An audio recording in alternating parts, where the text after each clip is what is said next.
persoalan cukong ini bukan baru sekarang muncul. Cukong ini sudah muncul beberapa tahun yang lalu menjadi sebuah isu dalam kontestasi politik kita. Kalau dia melakukan pelanggaran, melakukan money politik secara nyata, terang-terangan dan ada bukti, maka seorang calon itu langsung didiskualifikasi.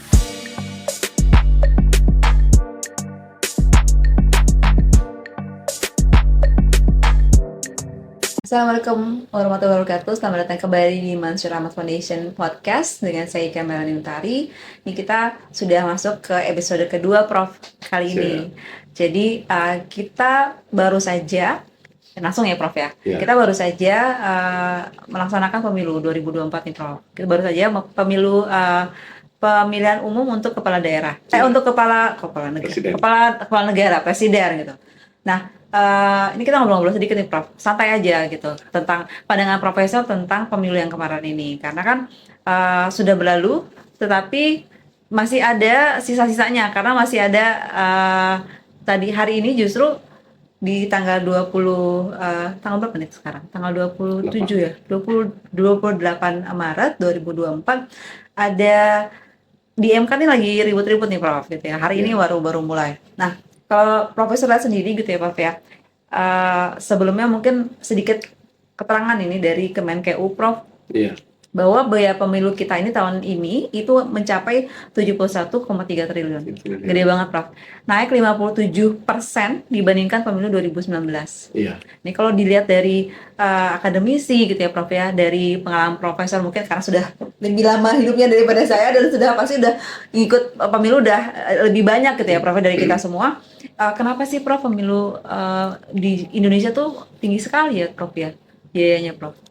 Ya, jadi terkait soal pemilu yang kita laksanakan selama ini, memang kita harus akui bahwa pemilu yang kita laksanakan itu masih sangat konvensional.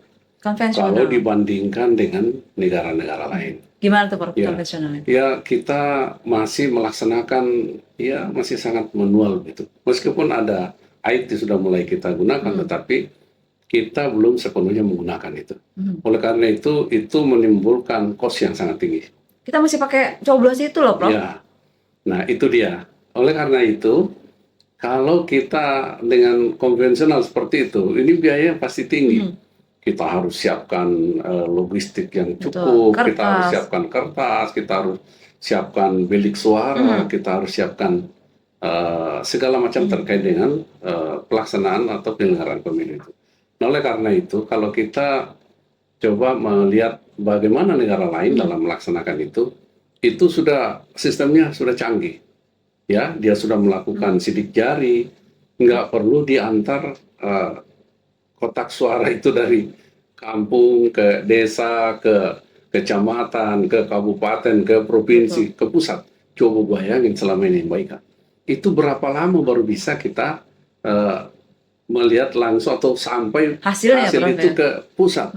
Sementara kalau kita melakukan dengan hanya jempol, sidik jari, pakai teknologi dengan cara seperti itu akan sangat singkat.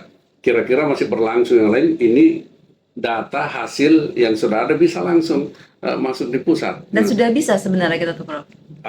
Yang pertama harus disiapkan adalah tentu kita harus menyiapkan data dulu yang valid. Nah, kalau validasi datanya juga nggak cukup, ini bisa bermasalah.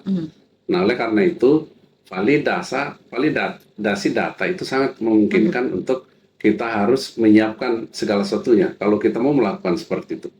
Nah, validasi data ini kalau datanya seperti yang sekarang kita lihat masih ada data yang ya sudah meninggal, masih ada di daftar, ada double. Kemudian ada yang harusnya memilih tapi tidak memilih. Nah, itu menjadi persoalan tersendiri. Biayanya pasti banyak. Nah, ini kan biaya yang tadi Mbak Ika sebutkan itu memang akan mengeluarkan biaya yang cukup tinggi. Belum lagi kalau kita berpikir soal begitu pragmatisnya ini sistem yang kita lakukan. Pemahaman masyarakat ini masih perlu ya mendapatkan pendidikan politik, pendidikan dan pemahaman agar demokrasi yang kita ingin laksanakan itu demokrasi yang benar-benar demokrasi dan bisa memberi kesempatan yang sama kepada seluruh konstituen, kira-kira begitu. Ngomong tentang demokrasi nih, Prof. Mungkin kita kan tidak bisa berasumsi ini semua yang nonton S3 ya, Prof ya, gitu. Ini kita untuk umum gitu. Nah, kalau kita ngomongin demokrasi di Indonesia, pemilu pertama itu dilaksanakan pada tahun 1955, Prof. Betul ya? Nah, sejak itu, ini tadi kita ngobrol sedikit nih sama Profesor di balik layar gitu. Sudah beberapa kali pemilu dilaksanakan di Indonesia, dan sistemnya sempat ada yang berbeda gitu ya, Prof, di awal-awal itu. Boleh ceritain sedikit nggak tuh, Prof? Ya, kalau dulu awalnya kita pemilu itu tahun 1955, memang pada tahun 1953 itu dipersiapkan sebetulnya pemilu akan diselenggarakan dengan sistem bukan proporsional seperti sekarang. Ya, jadi kalau sistem distrik kita persiapkan, tapi menjelang pemilu 55 itu akhirnya bukan sistem distrik yang dilaksanakan, tetap dilaksanakan sistem proporsional. Bedanya itu apa tuh, Prof? Kalau sistem distrik ini, memang ini ya kalau kasarnya sistem proporsional, apalagi di awal-awal pemilu kita, ya membeli kucing dalam karung. Kita memilih orang, tetapi kita mencoblos partai. Itu kan nggak jelas. Jadi kalau awal-awalnya seperti itu, dulu kita memilih Golkar, kita nggak tahu siapa yang kita pilih. Kita memilih P3, kita memilih. Berarti kita hanya memilih partainya dulu itu berarti. Iya, dulu kita pilih partainya. Nah, kalau sistem distrik itu jelas bahwa di setiap distrik, makanya harus dipetakan dulu distrik di Indonesia. Kira-kira berapa jumlah distrik dari jumlah calon anggota DPR yang kira-kira akan masuk ke Senayan. Sekian banyak itu harus dipetakan dengan jumlah distrik yang ada. Nah, oleh karena itu, satu calon muncul dari satu distrik. Kalau proporsional, ini beberapa calon muncul dari beberapa daerah pemilihan. Tapi kalau distrik, nggak cuma satu. Nah, kelebihannya itu, kalau sistem distrik, ya, dia merepresentasi masyarakat yang diwakilinya, kalau sistem distrik. Karena dia mewakili distriknya, wilayahnya. Jadi dia bukan anggota DPR dari salah satu parpol, tapi anggota DPR dari distrik itu. Kalau proporsional, ya seperti itu.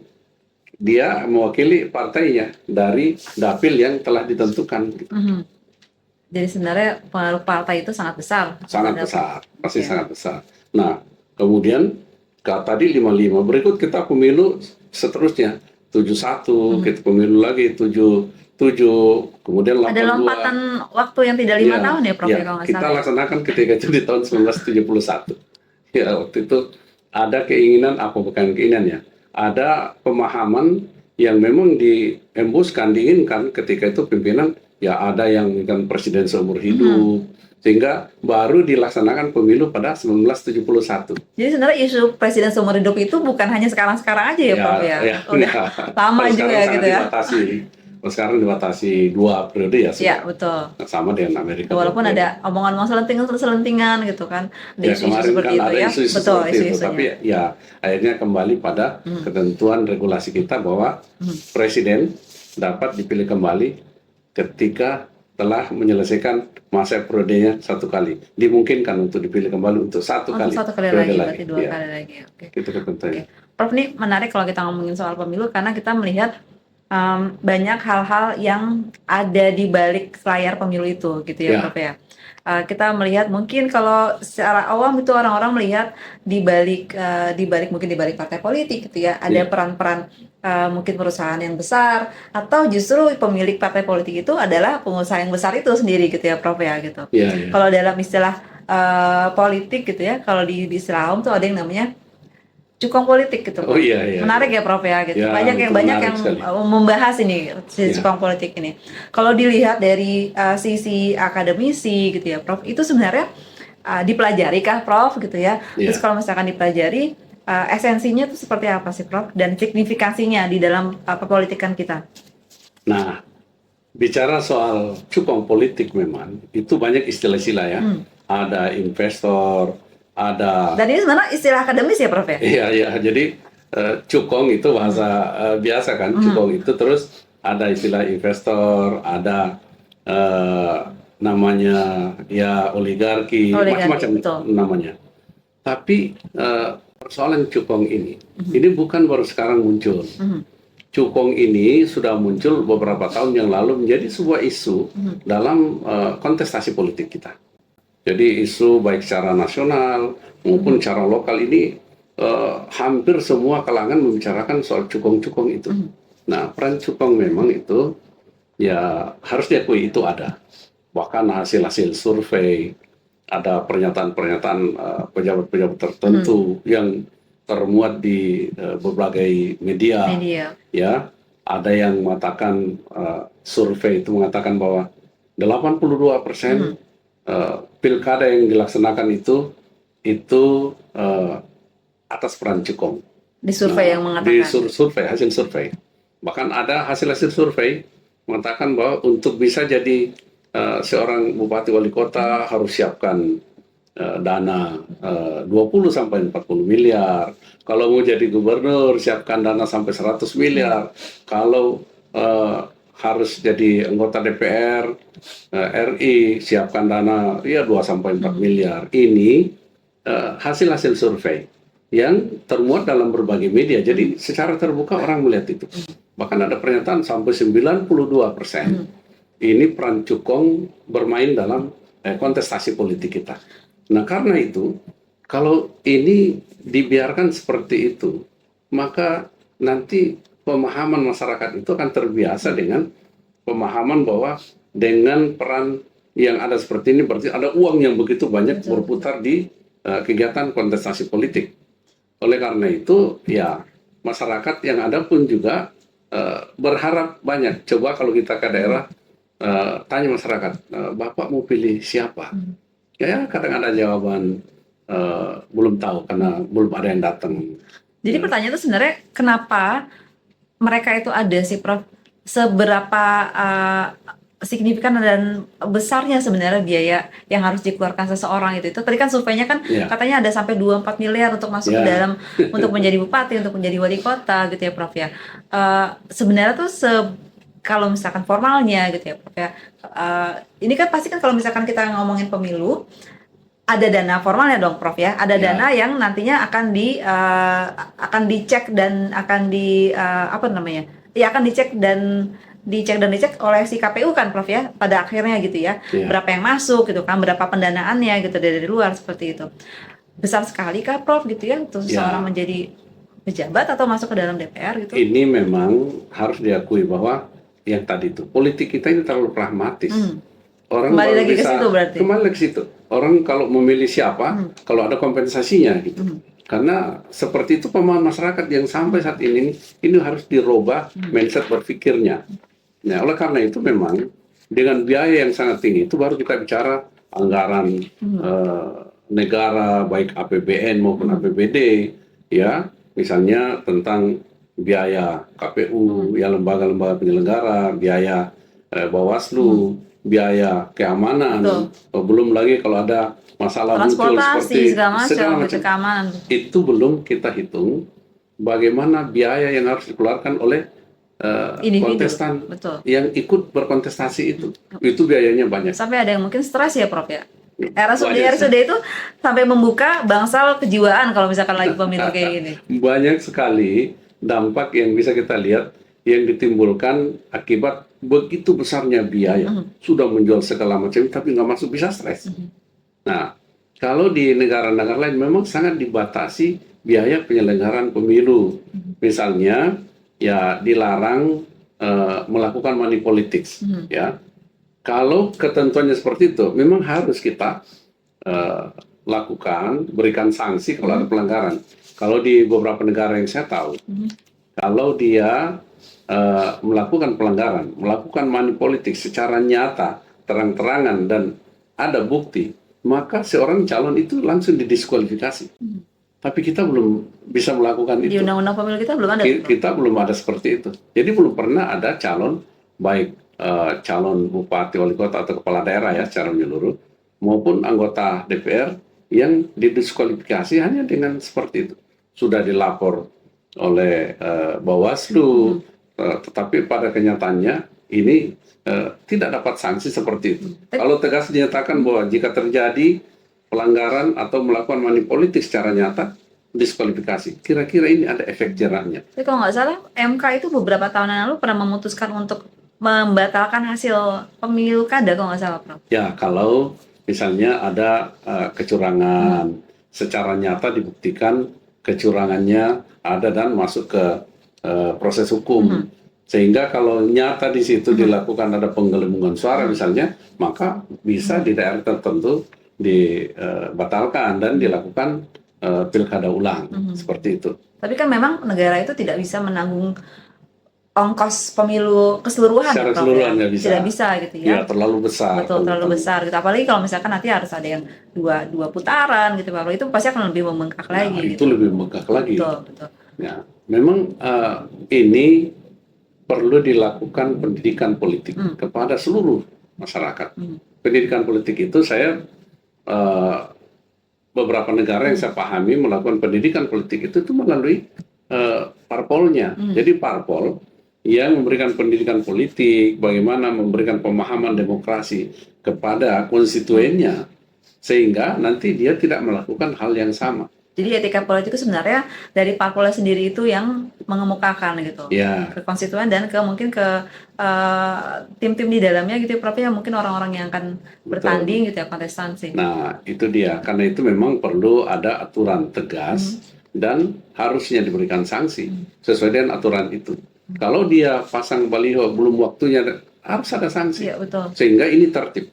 Begitu juga dalam penyelenggaraan pilkadanya. Kalau pilkades karena ini pilkades sudah sangat pragmatis kelihatannya ya seperti yang saya katakan di episode yang lalu bahwa kalau kepala desa dulu susah dicari, kalau ada kepala desa bisa sampai seumur hidup. Sekarang ini pertarungan di kontestasi pilkades ini sangat tinggi, dan itu semua sudah kedengaran, itu sudah bermain dari sisi finansial begitu tinggi. Nah, konsekuensinya kalau seperti itu, Mbak Ika, ini kalau terpilih jadi sesuai dengan yang diinginkan, apakah dia bupati, wali kota, gubernur, atau anggota DPR, maka yang pertama kepikiran adalah bagaimana mengembalikan uang yang telah digunakan begitu besar tadi. Ini persoalan. Dengan penggunaan uang yang begitu besar, kembali lagi tadi, kan cukong di sini memainkan perannya. Tetapi ada hal yang kalau ini terus-menerus terjadi, ini menurut saya ini harus dihentikan. Harus ada cara menghentikan itu. Karena kalau cukong dibiarkan terus-menerus dengan nanti akan memberikan bantuan kepada calon dan dia menang, maka dia akan tersandra dengan keinginan cukong itu. Betul. Dia tersandra dengan keinginan cukong itu. Pemerintahan akan berjalan ya apa adanya. Ya, karena ada tentu bargaining sebelumnya. Ya, ada bargaining sebelumnya. Tersandra dengan hasil bargaining itu. Oleh karena itu, yang banyak terjadi adalah terjadinya korupsi kebijakan. Nah, ini korupsi kebijakan.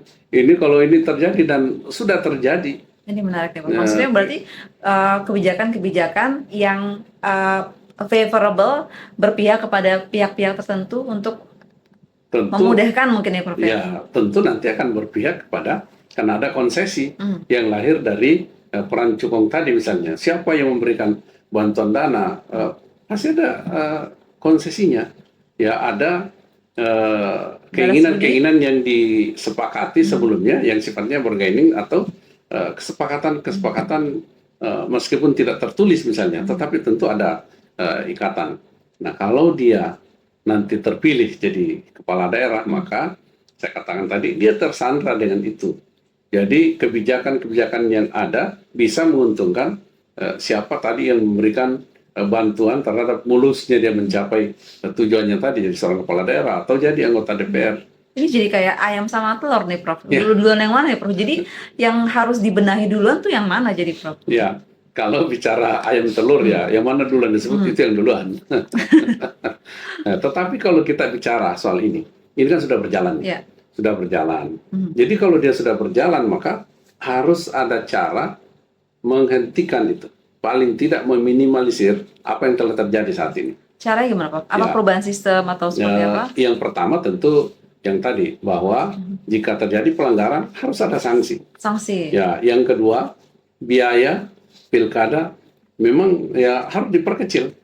Jadi kalau coba lihat umbul-umbul jalan, Wah, itu baliho, benar. waduh, coba bandingkan dengan negara lain. Kita nggak ketemu seperti Ya, itu. ya, ya. Di, Hanya ada di Jepang Indonesia itu, seperti itu.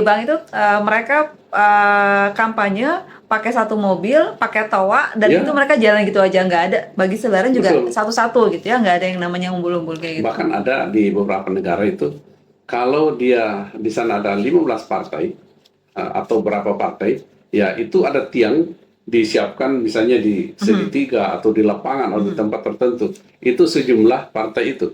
Jadi bendera yang dikibarkan di situ bendera partai sejumlah partai. Kalau kita setiap calon ya ini kasihan ini pohon-pohon sudah dipaku sepanjang jalan, jembatan-jembatan, kalau itu menimbulkan biaya yang Iya, iya. tidak kecil. Dan bukan hanya kemarin tuh ya korbannya bukan hanya pohon, Prof. Ada beberapa orang yang kena sampai Iya. kena Nah, itu. bendera-benderanya itu, Prof, sampai jatuh Nah, itu dia. kemarin. Itu konsekuensi dari begitu tingginya biaya. Jadi melahirkan konsekuensi seperti itu. Ini saya nanya sedikit nih, Prof. Karena kan saya lebih muda nih, Prof, daripada Profesor. Zaman dulu itu udah ada si umbul-umbul sama bendera-bendera segede gitu belum sih, Prof? Oh, belum. Oh, belum. Ya, ada tetapi sangat terbatas. Jadi ini sejak kapan nih sebenarnya si fenomena umbul-umbul dan Baliho. bendera segede-gede gaban mukanya itu, Prof? Ya, ini setelah reformasi itu sudah marak sekali. Tapi sebelumnya kan kita hanya dua parpol, satu Golkar. Nah, ketika itu memang atribut juga ada, tetapi tidak sedahsyat Tidak atribut yang muncul saat ini. Waduh, mulai dari seluruh partai membuat bendera, atribut Betul. masing-masing, seluruh calon. Coba bayangin Iya. kalau seluruh calon, mulai dari ujung sampai ujung Betul. ada. Jadi ini aja sudah menimbulkan biaya yang sangat tinggi. Biaya yang lain muncul adalah ya biaya kendaraan politik. Nggak ada yang bisa mengendarai sebuah kendaraan politik itu ya kira-kira langsung gratis gitu. Ini biayanya tinggi. Apalagi komprominya dengan parpol, jadi kendaraan politik tentu ada konsekuensi-konsekuensi. Dan dengan semua ini menimbulkan biaya sangat tinggi. Belum lagi kita lihat sekarang ada survei, ada ya tim yang penyelenggara survei saja dengan yang lain itu berapa banyak biaya. Apalagi kalau sudah menyangkut soal bagaimana peran seseorang atau kelompok dalam memenangkan orang atau memenangkan institusi atau kelompok tertentu, itu biaya yang tinggi. Jadi ya peran jadi konsultan politik itu jadi tinggi. Betul. Mahal Semua sekali. ini mahal sekali. Mahal sekali. Jadi beberapa poin yang saya sebutkan tadi ini indikator-indikator sangat menentukan dan sangat berpengaruh signifikan terhadap besarnya biaya yang muncul. Dan kita sebenarnya mungkin Profesor bisa ini ya kasih pandangan gitu bahwa apakah di beberapa sejumlah negara itu memang ada pembatasan biaya kampanye tuh, Prof, untuk Iya. orang gitu. Ya memang dibatasi, semuanya dibatasi sehingga nggak menggunakan biaya terlalu besar. Jadi ini aturan atau regulasi itu harus detail. Walaupun orangnya kaya banget berarti ya dia tetap Ya, harus segini itu gitu dia. ya. Oleh karena itu dengan kondisi seperti ini yang terlalu pragmatis itu, ya peluang orang cerdas, peluang orang yang kira-kira mampu itu tertutup jika kemampuan duit. finansialnya nggak cukup. Jadi di situ dampak negatifnya. Jadi banyak yang misalnya mau mencalonkan jadi kepala daerah, ya tetapi karena nggak punya kemampuan finansial yang cukup, terpaksa berganding dengan yang punya modal besar. Dulu kita sempat termasuk melihat yang beberapa, Jepang tadi itu. betul, sempat melihat ada calon-calon individu ya, Prof, ya, dari apa namanya itu, mandiri ya. Ya, ada jalur-jalur Ya. mandiri gitu ya, yang tidak didukung oleh partai politik gitu ya. Ya. Sempat muncul juga kalau di Indonesia, independen ya. Ya, calon independen. Nah, kalau misalkan besarnya biaya pemilu itu adalah karena kompleksnya sistem pemilu kita gitu, Prof, ya. Nah, kalau dilihat dari sisi akademis gitu ya, Prof, ya, mungkin pengalaman Profesor selama ini mengajar, apakah ada cara untuk menyederhanakan pemilu itu berarti, Prof? Ya, memang ada cara, banyak cara yang dilakukan. Karena kalau dalam ketentuan perundangan kita bicara tentang pemilihan kepala daerah langsung itu, kalau kita lihat di 4 kali revisi Undang-Undang Dasar 45, tidak pernah ada kata di situ pemilihan kepala daerah langsung. Pemilihan kepala daerah secara demokratis, itu Secara bahasanya. Wah, Kalau bicara kepala daerah demokratis, maka ada 2 cara demokratis yang bisa dilakukan. Pemilihan secara langsung, pemilihan secara tidak langsung. Tidak langsung juga ini demokratis. Artinya, kalau secara langsung seperti sekarang ini, masyarakat langsung menentukan siapa yang akan dipilih sebagai calonnya. Yang kedua, melalui perwakilan, melalui DPR. Nah, kalau kita coba kembalikan sistem ini ya, tanpa mengurangi nilai demokratisasi, apalagi kalau kita bicara tadi seperti yang tertuang dalam regulasi. Ini bisa dilakukan dalam rangka menghilangkan ya tadi begitu besarnya biaya karena pemilihan secara langsung, coba kembalikan ke DPR misalnya. Kalau kembali ke DPR, ya kalau 25 anggota DPR di satu daerah, kabupaten ya, atau kota, maka tentu dengan 25, 13 saja yang bisa diambil suaranya, sudah bisa kita menangkan pilkada saat itu. Artinya lagi, biaya yang dikeluarkan tidak terlalu tinggi karena tidak harus menghubungi atau bermain langsung dengan masyarakat, karena tidak lagi berperan dalam memberikan suara. Ini cara salah satunya ya, cara yang bisa digunakan.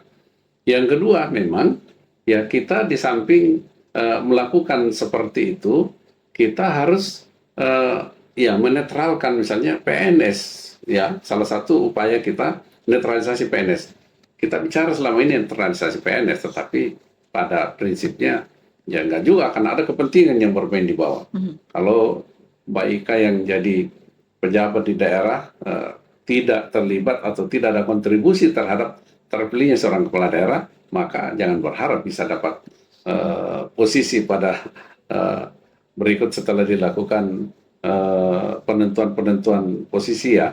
Nah, tetapi kalau ini dinetralkan, tentu peran PNS juga. Nah, banyak masalah-masalah yang muncul dengan pilkada yang kita lakukan saat ini, pilkada secara langsung, yang kira-kira bisa kita eliminir kalau kita coba rubah dulu sistemnya. Ya.